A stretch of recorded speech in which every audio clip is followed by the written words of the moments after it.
Get your free copy of the complete tutorial at www.teachucomp.com/free.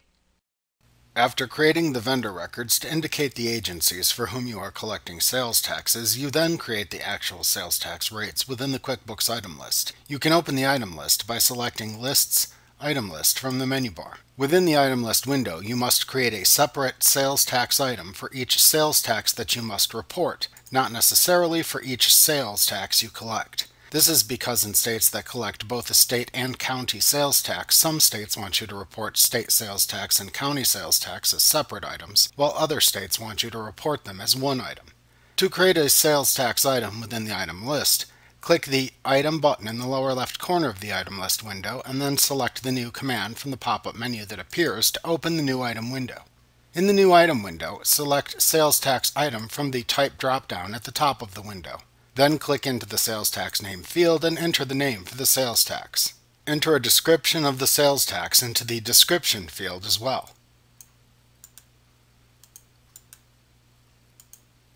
If this sales tax item is the only sales tax collected within the customer forms, then enter the sales tax description as you want it to appear within customer sales forms into the description field. Then enter the sales tax rate as a percentage into the tax rate % field.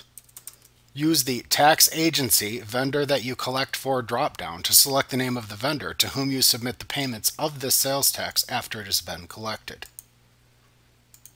When you are finished creating the sales tax item, click the OK button to save it into the item list. If needed, you can repeat this process until you have created all of the individual sales tax items that you must report as required for your company file. If you collect and pay more than one sales tax for multiple taxing authorities, such as a state sales tax and a city sales tax, you can then create a sales tax group within the item list, so customers will only see one cumulative sales tax amount on invoices and sales receipts. In the next lesson, you will learn how to create a sales tax group item within the item list to collect multiple sales taxes for multiple taxing authorities as a single line item within sales forms.